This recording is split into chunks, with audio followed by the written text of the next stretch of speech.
Welcome back to another Mackem in the Middle podcast after another Sunderland League game and another clean sheet, albeit not a victory. 0-0 away to Charlton Athletic, a team in the bottom half of the table, and a game that we will talk about and talk about positives, the negatives, what happens from here, and probably rant about a few things as we usually do.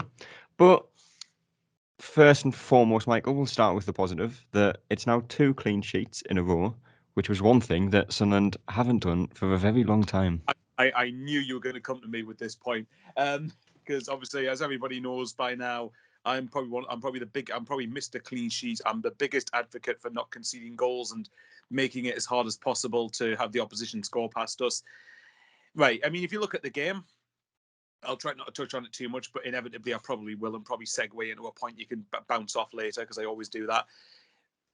2 claims without a clean sheet, as I've said before, that is the sort of thing that's the reason ultimately why we're not in the top 2 race, because we've let in far too many goals. And if you look at, I was looking at Rotherham, I was interested to know that people can say, oh, well, we haven't scored yesterday, we haven't scored, blah, blah, blah, blah, blah. Rotherham have I think we've scored 1 less goal than Rotherham. Wow. Something like that across the course of the season. But guess how many goals Rotherham have conceded this season? Probably about 20, to be honest. Pretty much bang on, 21 goals. Wow. 21 goals. So, give yourself a bit of credit for that. I think we'd actually concede that 1 week where we had like 3 terrible results. I think we conceded as many in them 3 games as they had all season at that point. Yeah. Pretty much loved it, mightn't we? But that's the point. Like it's nothing to do with the fact that Rotherham are brilliant going forward. It's the fact that they've kept the most clean sheets, and I know they lost yesterday to MK Dons, but that's like one result. And across the course of the season, they've been generally very solid at the back, and that's what's got them to the point where they are. So that's been Sunderland's biggest problem. And I think I could see signs from yesterday that in the last 2 games we're starting to build a more solid foundation at the back. And without that, truth of the matter is, if you're not going to keep clean sheets at the back, you're going to find it very hard to win games, because you shouldn't have to outscore your opponent every single time.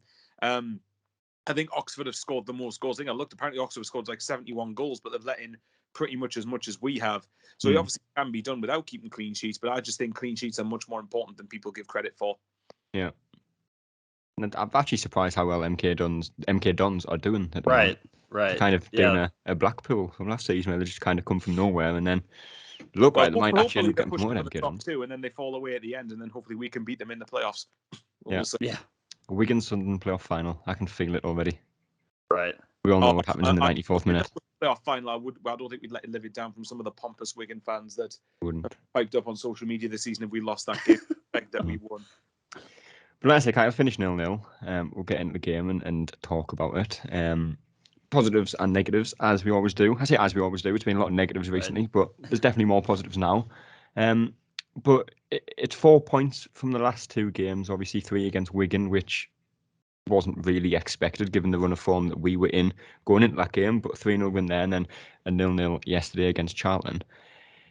It's not a terrible return, but given the position we're in, we're now 7th in the table. I think Plymouth have 2 games in hand below us in 8th, I think they are. So while it's not a terrible return, it is putting more pressure on getting wins in the next few games, which granted, on paper, are 2 of the easiest games we should have. Yep. Right, and the 4 points is good considering where we were, and considering the opposition, one being Wigan, one being Charlton, and yesterday I heard a lot of people say it too. Just it felt like the best game that we played all season, to be honest. Like the way we attacked, the way everything looked, and I think Michael nailed it. It definitely starts with the back line. If you have a solid foundation at the back, you have the confidence to move forward and to kind of be a little bit more brave on the ball. When your back line's shaky, you're not going to try to make that that crossfield pass or that brave pass, because if it gets, as we've seen, if it gets intercepted, it's going the other way for a goal, right? Or that's how it was. And so now that we have that foundation at the back, I think that 4 points in a vacuum is very important. Yeah, we're sitting 7th now. There's about 10 games left. Most of our games are against, I would say, the bottom half of the table. Yeah. It really is do or die time, and I think now we're getting healthy. We're getting the back line solidified. These 4 points in this vacuum are important, but only if really the next 2 games are 6 points. To be honest, right? They should be wins, shouldn't they? Let's be honest. Right. If you look at, like, I know that on paper doesn't really mean that much, but you're right. Majority of our games are against. I think aside from Rotherham, Oxford, and Plymouth, all of our fixtures are against teams in the bottom Right. 10 teams or whatever it is in the league, something like that. Well, we've got Fleetwood on Tuesday, Crewe, Lincoln, Rotherham, Gillingham, Oxford, Shrewsbury, Plymouth, Cambridge, and Morecambe, which I think an absolute bare minimum, and I say bare minimum, you'd be wanting 7 wins from them games. I was thinking 6, and maybe 2 draws, 2 losses. 6, Some, yeah.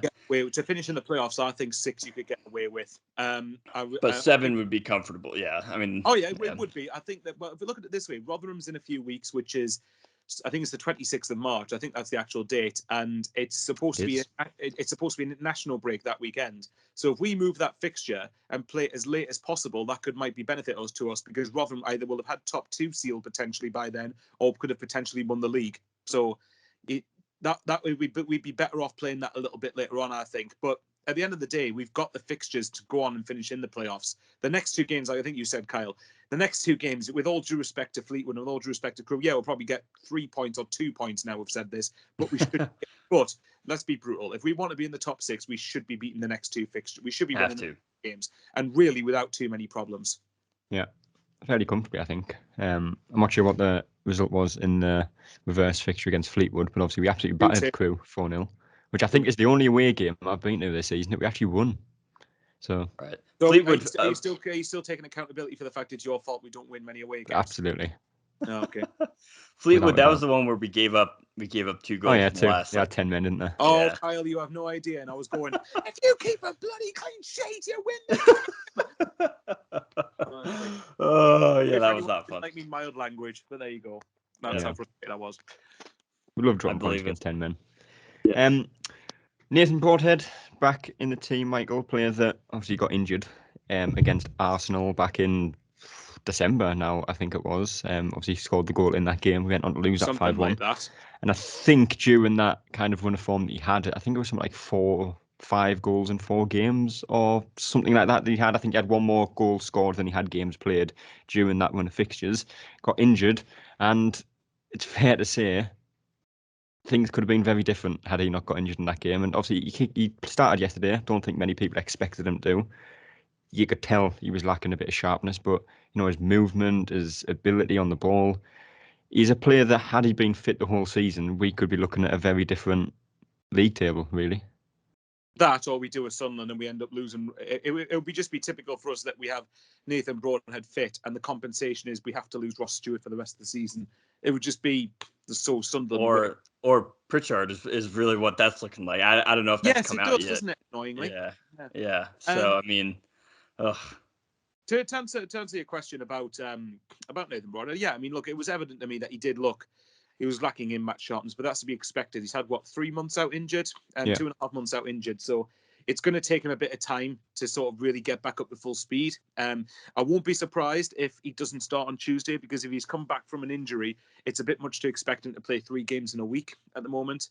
So I would say that Broadhead coming back, I definitely think is going to be a positive, because I think he adds quite a lot to the team. His energy, his movement, as you said, on and off the ball, his link-up play with Stewart's been really good. So I think with Broadhead coming into it, I think that Alex Neil's right. I think that he needs to use these next 10. I think I said this before with the likes of Clark and Roberts and Defoe, Bart, whoever. These next 10 games, you need to get results, obviously, but use them as a platform to get these guys match sharpness, because if we do finish in the playoffs, I still firmly believe we've got the team to go on and win it. But obviously step 1 is finishing in there. And I think Broadhead will be a key factor into that. We've definitely missed him a lot. And I think as long as we can avoid him getting injured again, then the more games he plays now and the better fitness he gets, then the better our chances surely of going up this season, I think. Yeah. And obviously it's not just Broadhead that's come back recently, Kyle. Arbi Jamali has came back. Started against Wigan, started again yesterday against Charlton. Sorry, but you say come back, you mean come along, because he hasn't started. Exactly. Yeah, he has appeared. I think he's finally appeared. I mean, yes. I haven't exactly done much research into this, but I can't think of any player that will have had to have waited as long for a debut at Sunderland as Jamali has. Yeah. off the top of my head. I mean, Couldn't we've possibly had think of we've anyone. gotten some players who we never saw. Period. Right. That We happened. never made us. Yeah. Yeah. Declan John. Oh, comes we've to had mind. some Declan John. That's what it was. But no, I mean, with Jamal's back, I mean, he's just, and I still can't figure out his name. He's just, just say Arby. Right, Arby's my turn. and what I don't know if it's just like he is that class, or if it's just like it's been so bad there at that position in the last couple of weeks that like he just appears to be, but he really does look really, really good, really comfortable on the ball, confident. He made some really nice, downfield passes and things like that. But just that partnership with him and it's like they've been playing all season. It's like they've played multiple seasons, to be honest. I mean, they're linked up. Really, Charlton didn't have much of a sniff until that last that last free kick, but you just feel confident. Like I said, it fuels the entire team because now we can be more brave on the ball. The midfield can take risks and like calculated risks. I'm not saying just be blatantly stupid out there, but you know what I mean. Where they can try those more adept passes because if it doesn't connect, sure, you still have your shape behind you to be able to actually recover and stop the ball. And I just think since he's been back, I mean, that's going to be huge. If we do manage to make playoffs and if we manage to go up, I think we really will have to point to that spot in the season and say, Arby coming in really did change our fortunes big time. Yeah. Well, I think he was probably one of our better performers against Wigan, and I think he certainly was again yesterday against Charlton. But on the game, Michael, we came away with a point, but I think the performance probably deserved a lot more than that. It did. From what I saw of the game, I mean, look, we know Charlton's run of form hasn't exactly been good. I mean, 5 defeats in a row before this game, so it's typical that we have to be the one points against them. But I put this on Twitter yesterday, and the way I sort of look at that result is, one, I think Charlton's squad is underperforming. I think it's a better squad than 16th in the league. So I think it's a harder game than what I think many people would just look at their league position and say, oh, it should be easier game because they're down where they are. But I think Charlton have been better than that usually as a club. And I think the players they've got, Connor Washington, Jaden Stockley, Jonathan Lecco, just to name 3 off the top of my head, Scott Fraser, there's another one.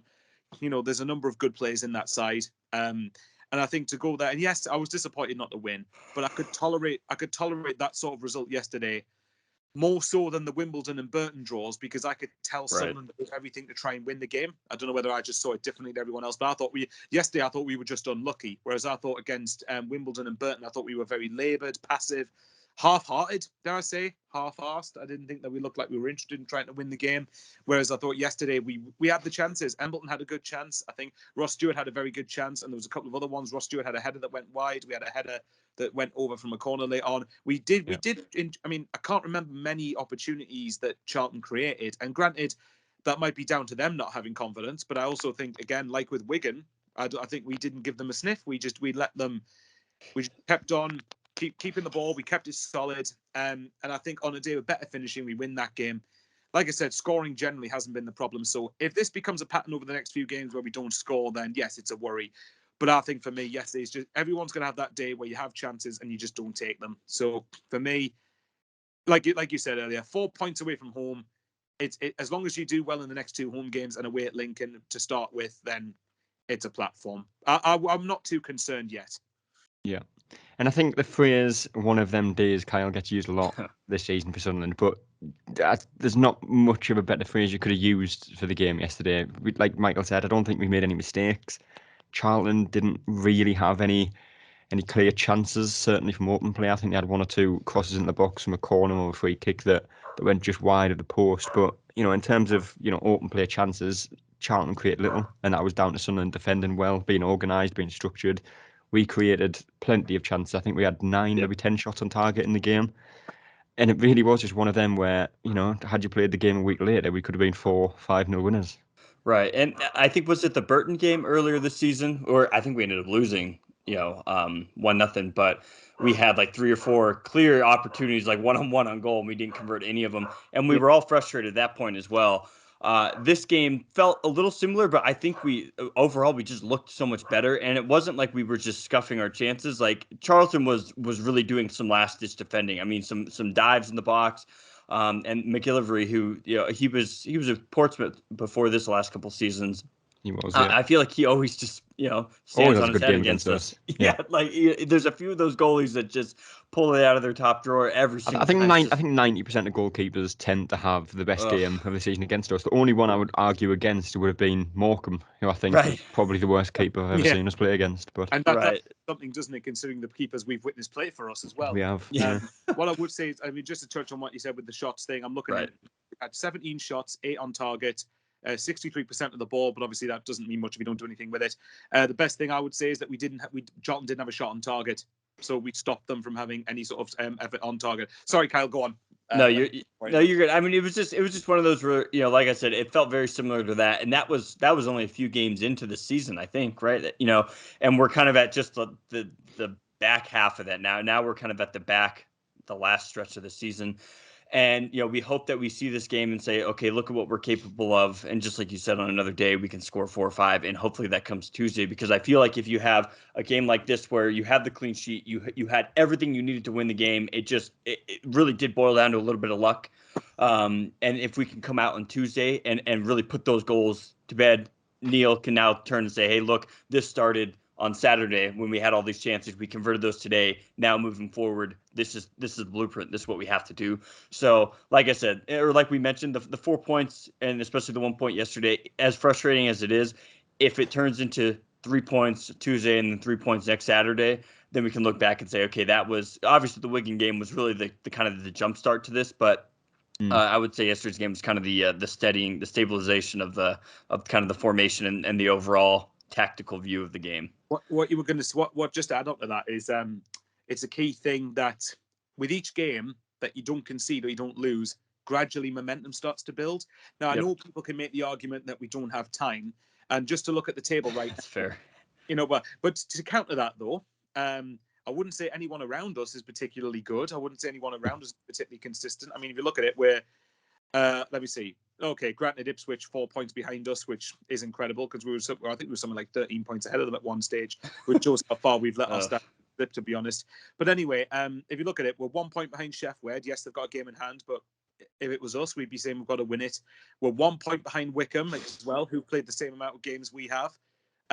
Oxford, I think we're 5 points behind them, granted, but we've got a game in hand over them if people like to use that. Yeah, granted, MK 9 points behind MK Dons. Jesus Christ. But anyway, that's the nature of the table. MK Dons are probably going to be in a top 2 hunt. So time will tell on that front. But for me, the more that the point is, we need to get wins without doubt. I think out of the next 10 games, we need to win at least 6 of them. I would say 6 wins and a couple of draws probably would be enough to seal a top 6 place.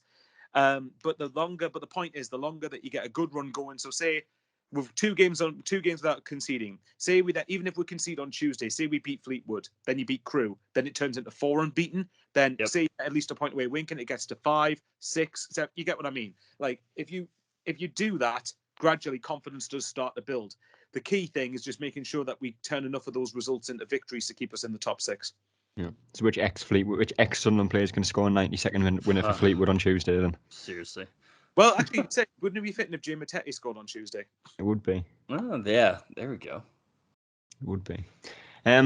Chances in the game, Michael. We've said, mentioned a few of them. Elliot Embleton towards the end of the game.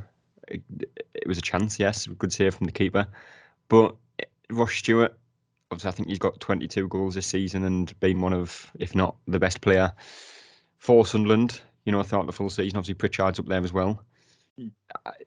On another day, could have easily had a hat-trick. And I think, looking back, if I was him, I'd be disappointed not to have got a goal in yesterday's game. Yeah, exactly. Again, it's not like a 0-0 where we barely created anything. We missed some very good opportunities to score. So I think if I was, Ross Stewart will be disappointed with himself, of course, and he should be. That's the standard he'll have set himself. But at the end of the day, but again, at least we're getting into those positions to miss the chances in the first place. And as long as it doesn't become a regular habit, then I wouldn't worry too much about it yet. I think that if you look at I know I keep harping about the next 2 games, and granted, if we only get 2-3 points, then fair enough. But I would think if you look at the next 2, if we've got the teams I look at it, Fleetwood, I think, granted, like Charlton, low on confidence, but I think the difference is Charlton are underperforming, whereas I don't think Fleetwood are. I think Fleetwood are probably around where their squad should be. But the point is, Fleetwood are probably lower on confidence. The same with Crewe when we play them, I would imagine. So if you can get, especially, I think the key thing in the next two games, especially for someone like Ross Stewart, to sort of make it relevant to your point, is to just get an early goal, and then see if we get our tails up, and if Fleetwood and Crew get their tails down, in other words, then we're good enough to create chances, and we're good enough to take them. There's not many games this season that I can remember where we haven't scored a goal. I'm struggling to think off the top of my head how many games we haven't actually scored. I think it might have been 4 or 5 maybe out of something like 36. We do 4 goals. We're good enough to. So I think, like I said, I'll put yesterday down to the fact that we missed the chances, and Craig McKillop-Ray just seems to love playing against us for some bizarre reason. Right. There was one negative from the game, of course, Kyle. Alex Pritchard went off injured, and I don't really think it was a bad tackle or anything like that. I think it was just a case of an awkward landing on his ankle, went over on it. And on the stream, you could see him on crutches after the game, which wasn't a particularly good sight. He will be a big miss if he's out for, well, at all, really. Right. And to go to the George Dobson thing, like I didn't necessarily rate George Dobson by any means, and you could tell like there's a good player there.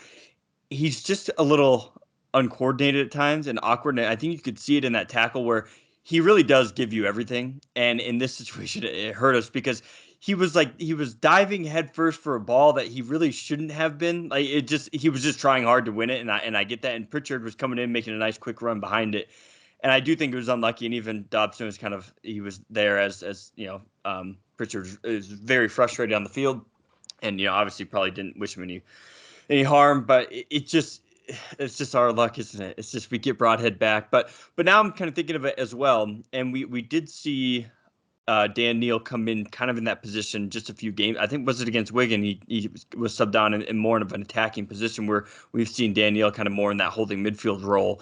So it'll be interesting to see. You also have Elliot Embleton who can possibly slide into that. It'll be interesting to see what Alex Neal decides to kind of replace that with. But hopefully maybe it's a 2-week thing, but I don't know. I'm afraid it could be longer. I don't know. Hopefully we should find out Monday. If we can get him back a little bit before the playoffs and get some fitness into him, then maybe. But when it's on crutches, it doesn't look particularly good, does it? I think the only saving grace with the Pritchard injury is just how many attacking players we've got. You've got Stewart, you've got Defoe, you've got Broadhead, Embleton, Clark, Roberts, McGeady, who I think is back training now, so he could possibly be involved in some way on Tuesday night. But Pritchard's just been so class, though, especially with the free kicks. I mean, he almost scored that free kick yesterday as well. I mean, it's just so frustrating. It's like every season, like we get one step forward, but another step back. It's not even like 2 steps. Like you have to come and say like, "Oh, great, this guy's coming back." No, lads, you have to lose Pritchard. Yeah, right. Yeah, that's then the rules, right? It's always a sacrifice. Yeah, I mean, interested to see what. Yeah, who do you guys think would slot in preferably at that position? I'd put Roberts in, to be honest. I think we haven't seen enough of him, and I think he is a player that, especially against a team like Fleetwood as well on Tuesday night, if you give him, the first 65, 70 minutes, see what he can do. Because these two games are the perfect opportunity, aren't they? Because if you look like for Fleetwood and Crew, especially both being at home as well, especially for one of at least Clark and Roberts to actually start the game, and maybe, or even preferably both of them, because I'd like to see them both involved. But it also depends on the system you use. If you're going with the two up front, is it Broadhead and Stewart up front with, say, Clark and Roberts behind them? If it's a 4-2-3-1, could it be Clark, Roberts, and Embleton, Clark, Broadhead? See, I think Embleton will be the replacement, and that's what I think. Not sure if I'm by myself. I'm just not a big fan of Embleton. I don't really know why. I like Embleton. Embleton had especially yesterday. Especially, I don't think for the full 90 necessarily, but he had a beautiful pass yesterday. I think it was to Stewart. Yeah, like probably our best chance of the day. Like he does have that quality, and even with Blackpool, ask any Blackpool fan as well. Like he played in that position in kind of that 10 role, and he was the main reason why they ended up getting promoted. I do think I agree though. I think we have options, which is good. But I just rate Embleton. I just like him, and maybe it's because he's an academy lad and all that. But yeah, I don't know. I think if you just give him that kind of stretch and kind of this end point of the game and say, okay, you were here last season, right? You were in the same exact type of position last season. We need that run to happen. Maybe it's just time, but regardless, we need that end of the season to happen. Yeah, to win playoffs. Right. So, but yeah, so regardless, I think we have. I was just gonna say, I do think Embleton. can to do a sort of job. I would say with Embleton, I think technically I do rate him. I think there's definitely quality within him. I think the only thing I would say is I think his work, I mean, to be fair, yesterday was much better at it, but certainly early on in the season, I think his work off the ball was questionable. Right. He would disappear. He would disappear a little bit. Sometimes he disappeared too much and strolled through games a bit too much for my liking, and I want to see a bit more desire off the ball to try and win it back. Obviously, without being like stupid, without getting yourself sent off, but because we seem to do one extreme or the other. We're either not going for the ball at all, or we go in so hard that we get a red card. So, a nice balance of the two. But I think there's definitely quality there. But again, I mean, I agree with you. I think that the Embleton probably will be the natural replacement, and I think Alex Neil will see Embleton as the natural replacement.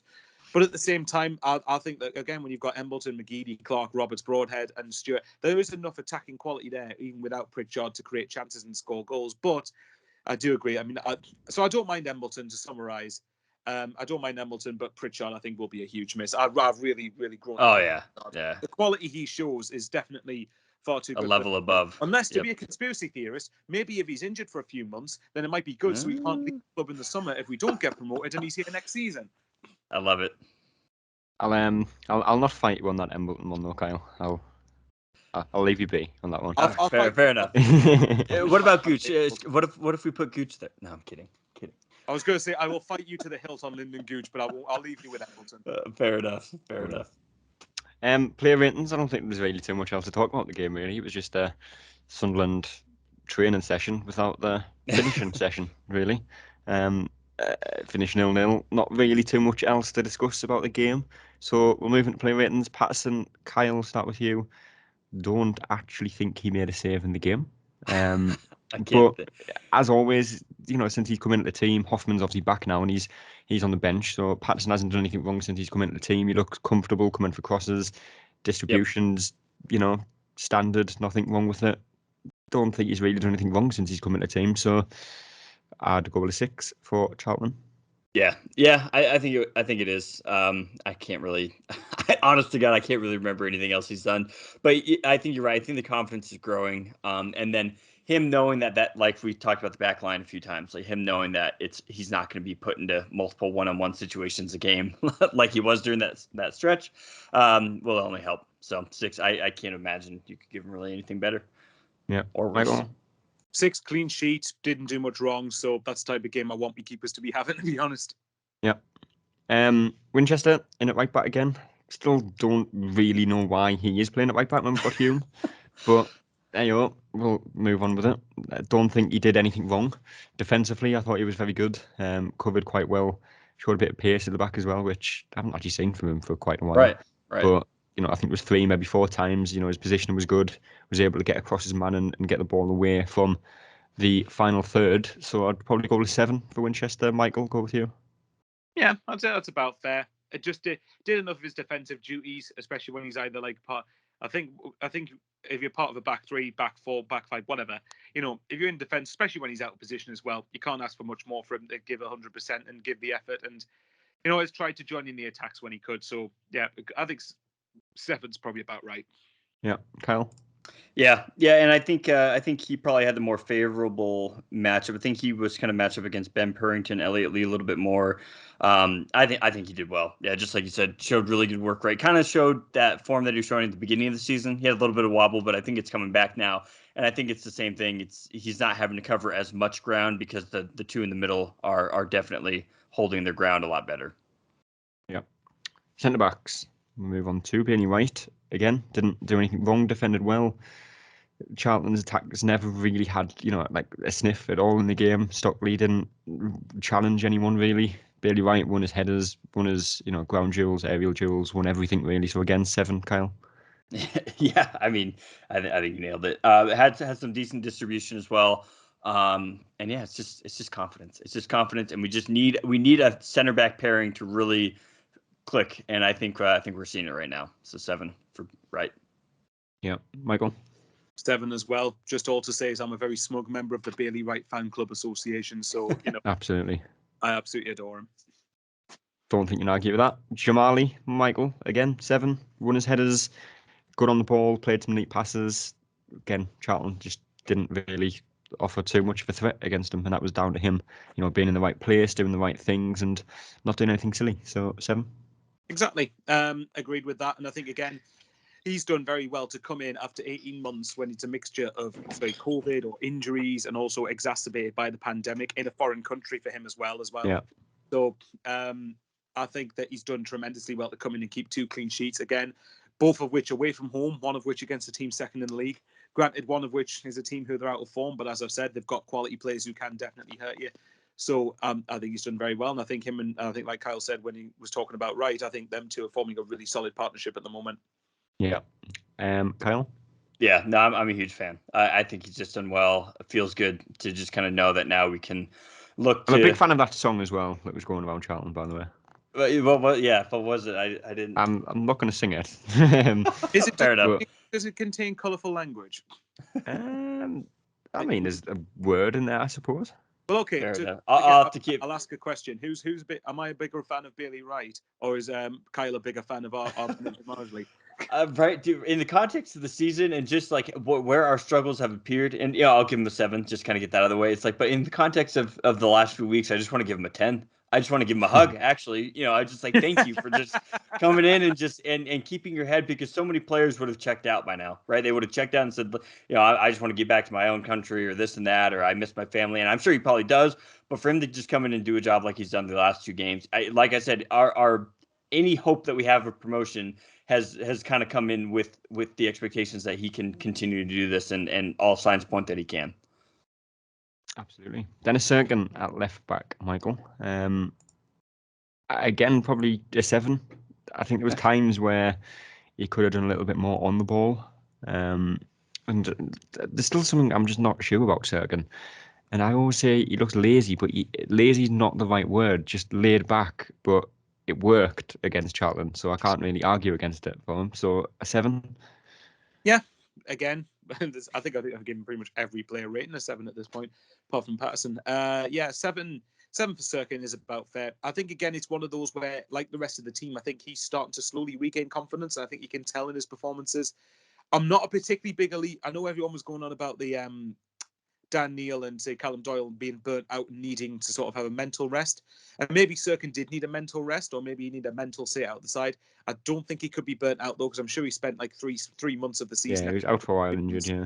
So I don't think this is much of an excuse for Serkin. However, recently in the last 2 games, I think he's been very, very effective. I would say he's been functional. He's been got back to basics, got the basics right. And I think with that, again, if you get the basics right, then gradually other things will start to come from it. So yeah, for yesterday's 7. Granted, didn't have as much to deal with, but you can only play what's in front of you. And again, Charlton are not a bad side despite their form. So yeah, 7 for me. I'm not sure how much of a compliment functional is, to be honest. You're describing someone as functional. Yeah, to me, well, when you compare to our dysfunctional, yeah. When you compare to what our defensive defunction's been like this season, I would say function's quite a steady compliment. That's the sort. I mean, if you touch on the whole defense, that's the sort of defending we should be seeing on a, say, 2 games out of 3 or 2 or 3 games out of 4. We need to just get into the habit of not conceding goals, because as I touched upon earlier, Rotherham conceding so few goals and keeping so many clean sheets are the reason why they're probably going to get automatic promotion. So, if we have, like Kyle said, if we have any hope of going up via the playoffs, we have to start being a lot more solid defensively and harder to break down. And the more we do that, the more confidence will come into it. We do. Kyle, I don't even know if I went a Serkin on you, but we'll go to you again if not. I'll make it quick. 7. I think the last 2 weeks he's done really well, especially because I think he's guarded 2 of the bigger threats for each team. Yesterday was Jaisimi, who's got some pace, got some quickness about him, some decent skill, but really didn't have any joy pretty much whatsoever. And I think Serkin did a good job. So overall, 7. I think his confidence is come a long way. And he's very functional. Yeah, very functional. Yeah. We can start using that more often, I think. Is that the new confidence thing? That's what we're saying. Right. Functional. Yeah. Very functional as a team today. Functionally confident. I like it. Does that make sense?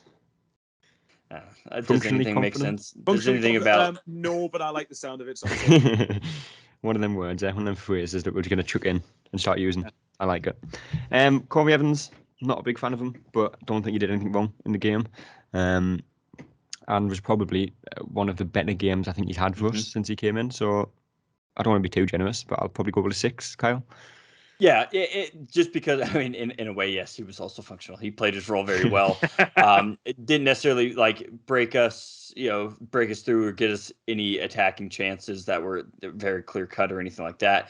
But yeah, him and Matete, I think, really complement each other well, because I would say Corby Evans is probably the more conservative of the two as far as style of play goes. Whereas Matete, and we'll get to him, just flies around everywhere. But yeah, I think played his role well, made some good tackles too yesterday. So yeah, I'll give him. I think 6 is well deserved. Yeah, Michael. Yeah, I'd say 6 as well. I think he was probably the least effective out of a lot of the midfield, out of the players we had. Certainly, like midfield and forward areas. I mean, but he did again. I will try not to use. I'll screw. I'm going to use functional again. Functional in midfield. Won the second balls when we needed him to. Just kept things going. And again, it might just be the case that morale starts to build for him. So I agree with you. I think I need to see a lot more from him in terms of leadership, but maybe as we start, hopefully we start to get better as a team and hopefully finish in the playoffs, and hopefully we'll see a better version of Evans. But 6 for yesterday for me, yeah. Yeah. On to the League One Kante, Michael. Although the League One Makaleli, because he's got quite a similar name, doesn't he? Matete, Makaleli. Yeah. Well, he I starts like it. We will go with that. Yeah. Watch out which one I'll stick with. We'll decide. Need to come up with a chant for one of them. But anyway, on to Jay Matete, I think I'd probably go with a 6 again. He does get around the pitch. He wins the ball back. I think there is still a bit of complacency, I think is probably the best word for in his game, where he doesn't really look around him when he's receiving the ball at times and does give it away. A lot of that is down to the teammates around him, telling him where the people are as well, which I think is a big issue for Sunderland as well, because we don't seem to talk to each other much, which is a shame. But yeah, 6 for Matete from the game against Charlton, Michael. Yeah, did the usual typical Jay Matete sort of performance really, but like I've said, I mean, there's not much to touch upon for yesterday for the game, other than again he just did what he needed to do. I like a lot of his energy to win the ball. I think his ball retention occasionally could be a bit better, but in general, I like the look of him. And the one thing I will say, just to sort of add something different, is that and I will not take a 5th season in this league as anything positive. But if we are in this league again next season, I think another year with Jay Matete, I think we'll see him grow into a really good player. I think so far from what he's shown, I think there's signs there that is a very encouraging signs there for his development. Yeah. Kyle? Yeah, no, I'm a big fan of Matete as well. And the one thing I like for somebody who's young and who hasn't played much, with the squad, really. I mean, this is only his 4th or 5th game. I don't know. The time doesn't make sense anymore. But he's not afraid to get on the ball. He's always asking for the ball, and he typically gets it in space. And like you said, with his touch, he has that natural ability where that first touch looks like it gets away from him, but he's just quick enough to get there. And a lot of times it puts defenders in a tough bind. For someone who's so short as well, he seems so hard to get off the ball. Whatever height he does have is all in his legs, So, and he's just got really good balance too, is what I noticed. He doesn't really get knocked off the ball or flustered too often. So, and he's not afraid to get in there. I think, did he have a yellow yesterday? I don't know. There wasn't. I don't think he did, but I think he is 1 yellow away from a suspension, or 2 yellows maybe. Awesome. Great, wonderful. But I like him. I think if he gets a yellow card, he didn't get a yellow card yesterday, did he? I'm sure he didn't. That's encouraging. I think. Sorry, Kyle. I was going to point out was I think if he doesn't get a yellow card on Tuesday, if he does get a yellow card on Tuesday, then he's got a 2-game ban coming up. But if he doesn't, I think that's the cut-off point. Yeah. Yep. Yeah, but he's just so different than anything that we've had in the midfield, so it's just nice. It's just a nice change. So yeah. Lyndon Gooch, Kyle's favourite. He definitely improved in the last few games, but final third and the final pass just wasn't there, I don't think, really, against Charlton. Offered a threat up until the time that he passed the ball. You could say he wasn't very functional when he was making that final pass. But, his running with the ball was good, his tracking back was good. Still a few kind of rash decisions. I think there was one again where Charlton were kind of coming down the left-hand side. He's tried to just see the ball out of play, overran the ball, and they've ended up taking it off him, and luckily nothing came of it. But just little things like that Gooch is very frustrating for, but luckily he didn't do it too many times, so I'll let him off and go with a 6, Kyle. Yeah, it's just, if we could just put his work rate into just the body of somebody with just better quality in the final third, well, he probably wouldn't be in League One, to be honest, because he does just have great work rate, and that's, I think I said that every time I talk about Lynden Gooch, because you got to look for something admirable in him. But yeah, I think 6 overall. I feel like he's close. I really do feel like he's close to. When he gets that first goal or that first good assist again, I think we might see kind of the Lynden Gooch of 2 or 3 seasons ago, but it just doesn't seem like that goal is ever going to come, to be honest. Yeah, I think people have been saying that for what, 6 years now, though. I know. Hey, that 10 goal season was big. It was. There's that Lynden Gooch deep down somewhere. So somewhere, not sure where, but somewhere. Michael. Well, to be fair for Lynden Gooch, and obviously this is from someone who's been one of his biggest critics, in 31 games played, he's got 5 assists. So basically, he averages an assist every 6 games. If you want to look at it that way. I don't know why I mentioned that stuff, but I thought I'd do it just to try and fair enough. Different. I think with it's Gooch, I think again had another solid and functional. I'll keep using it again. Yesterday, I think he did all right. And I've said before, despite my reservations on Gooch, I'm never gonna criticize his work rate or criticize that he doesn't care, because you can tell that's not the case. He definitely does, and there's been a lot of players over the years that haven't given a shit, if I'm being totally honest, about wearing the club for one of the biggest clubs in the country as well. That they haven't worn that jersey with any pride. Gooch definitely does. I do think that he was energetic yesterday. He tried to get things going, but again, defensively helped out, was very solid, and it was just a case. And again, it was just a case that we helped join a good defensive team display. Like I said, my biggest criticism with him is I just think sometimes that final ball, his decision making just needs to be better. But Alex Neil definitely likes him, because I'm pretty sure he started nearly every game. So what do I? So, yeah. A little bit of Kyle's American influence rubbing off you there with your jersey. Of course. Obviously. For Alex Neil, yeah. I'm still a big critic of Lynden Gooch, but like I said, I like his work rate, and I'll definitely give him that. Absolutely. Alex Pritchard next was probably our only creative threat in the game, up until obviously he went off injured, and put a number of good crosses into the box. And again, like I said earlier, on another day, could have probably came away from that game A, injury free, and B, with 3, maybe 4 assists. Had other players finished their chances that he did create, but we didn't. So he didn't. But I'd probably go with 7, Michael. Like I say, his corners were good, put into good areas. He got on the ball, won us a few free kicks in good positions. Obviously came close to scoring another free kick. Just a little bit too central, I think that one was, and McGillivray saved it. But yeah, probably go with 7. Spot on. I think again, whenever he drove forward, I always had the most hope or confidence that we were actually going to do something. And actually, I might do something. Obviously, score a goal and take the lead. But yeah, I mean, it's just the biggest frustration. So 7 is about right. But again, the biggest frustration is that he's out injured. It's like we said, Broadhead comes back, but now Pritchard's out. So can we not just have nobody get injured, please? Can we not just have everyone else lose their key players for a bit and see how they cope? It's always been a Sunderland thing. It always has. I wish it would bloody stop and all. But anyway, with Pritchard, I think it's actually always been like that as well, apart from when we had Allardyce, to be honest. Don't know what Allardyce did to the physios, but yeah, well, who knows? But yeah, hopefully the best thing I'll say is hopefully Pritchard might be involved for the playoffs if we finish there, but we'll have to wait and see. Just make sure he gets a bit of recovery and get back as soon as possible. Yeah, and Kyle.